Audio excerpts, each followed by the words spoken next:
ये 15 बातें हैं, लेकिन इनके अलावा और भी बहुत बातें हैं जो आगे आगे आपको पब्लिक से आती रहेंगी। लेकिन इस कार्यक्रम का मकसद जो है, 3 मकसद है। एक तो इस सरकार की विफलताएं घर घर तक पहुंचाने के लिए, दूसरा उनके विचार जानने के लिए, भाई क्या उनकी हमारी है कांग्रेस पार्टी से जो हम मैनिफेस्टो, तीसरा जो संकल्प ले हैं हमने, जो ऑलरेडी अनाउंस किए हैं, वो भी घर घर तक पहुंचाएं। क्योंकि ये सवाल जरूर पूछेंगे लोग, क्योंकि ठीक है इनने तो हरियाणा को पछाड़ दिया, जो प्रदेश प्रति व्यक्ति निवेश में, नौकरी देने में, कानून व्यवस्था में, खेल खिलाड़ियों में नंबर 1 था, आज बेरोजगारी में, महंगाई में, अपराध में, आज दिवाला पीटने काबिल हो गया, फाइनेंशियल पोजीशन में प्रदेश पछाड़ दिया। लेकिन कांग्रेस की सरकार बनेगी तो आप क्या करेंगे, सवाल पूछेंगे जब हमारे साथी जाएंगे। तो संकल्प जो हम बता चुके मोटे मोटे 5, 6, 8 पहले आपको दे चुके हैं, वो संकल्प लेके जाएंगे, उनके विचार लेके जाएंगे, और जो फिर वो देंगे फिर उनको मैनिफेस्टो में डालने का करेंगे, जो भी वो मुनासिब होगा। ये कार्यक्रम है और सभी लेवल के साथी इन्वॉल्व होंगे इसमें।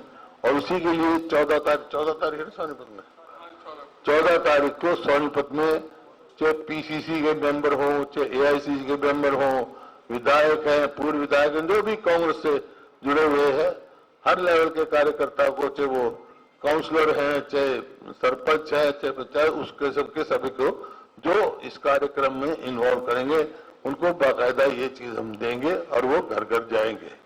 तो मैं को लगता है कि ये कार्यक्रम बहुत कामयाब होगा। और लोकसभा के इलेक्शन में जो संकेत आए जो नतीजे से, वो साफ है कि हरियाणा की 36 बरादरी ये फैसला कर चुकी है कि आने वाली सरकार कांग्रेस पार्टी की बनानी है।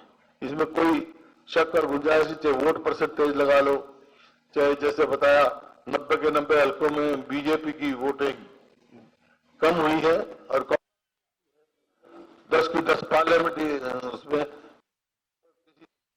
नहीं हुआ होगा जो हरियाणा में हुआ है। वोट शेयर में भी सबसे ज्यादा हम पीछे तमिलनाडु है, फिर कर्नाटक है। तो ये इस हिसाब से जो आया है, तो ये एक संकेत साफ हरियाणा की जनता ने दिए हैं। और हम पूरा प्रयास करेंगे सारे सब पार्टी मिलकर होके, जो उनकी हमारे से अपेक्षाएं हैं, जो आशाएं हैं, उन पर हम खरा उतरे। और जो लेकिन इसमें 2005 का देखो आप, 2009 का देखो, हमारा घोषणा पत्र उठा के देख लो आप, कोई भी बिंदु ऐसा बाकी नहीं जो हमने पूरा नहीं किया हो। 2014 का देख लो, 2019 का देख लो, कोई भी पूरा नहीं किया। जैसे चर्चा की पॉलिटिकल करप्शन, और करप्शन तो ये है ही इसमें, पॉलिटिकल करप्शन। जब 2019 में एक दूसरे को, एक कह रहा था यमुना पार करो, एक कह रहा इनको कुछ करो, तो एक कह रहा 75 पार, एक कह रहा यमुना पार।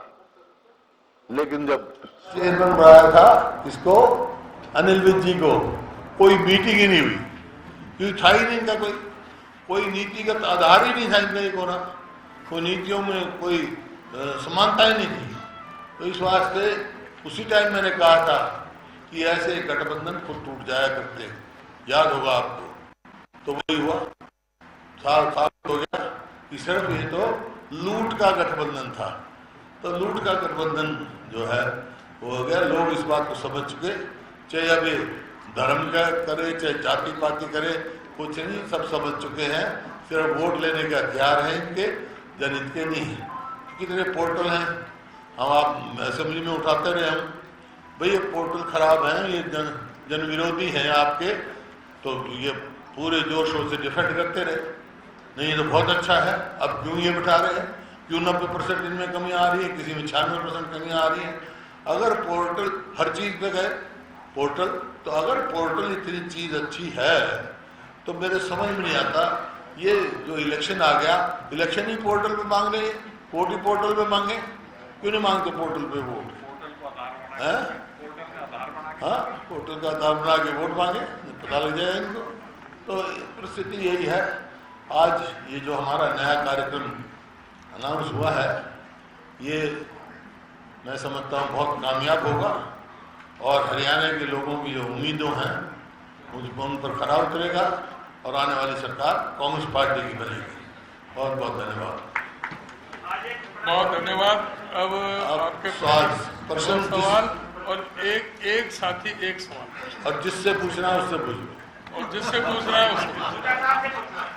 आज एक पॉलिटिकल गवर्नमेंट हुआ हरियाणा में, आईएनएलडी और बीएसपी का गठबंधन हुआ है।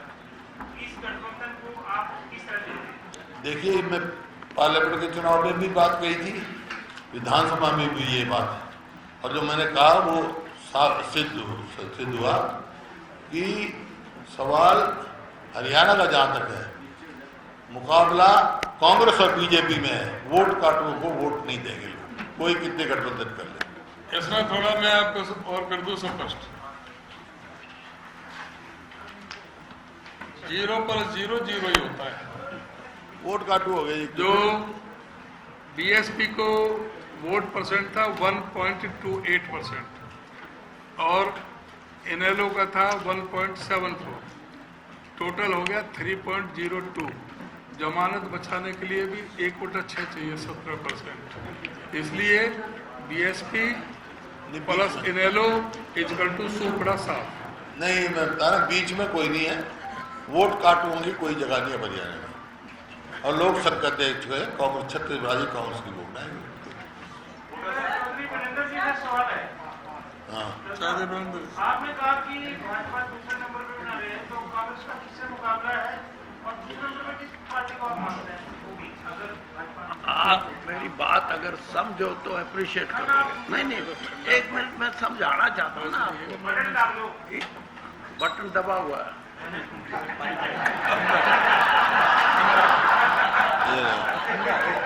ये दे दो ना।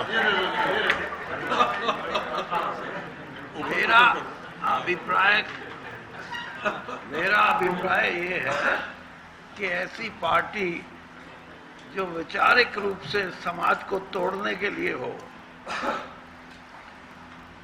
जातियों की बांटने की धर्मांधता के नाम से, ऐसी पार्टी को तो अल्टरनेटिव पार्टी भी नहीं रहना चाहिए देश की राजनीति में। मेरा ये मतलब है।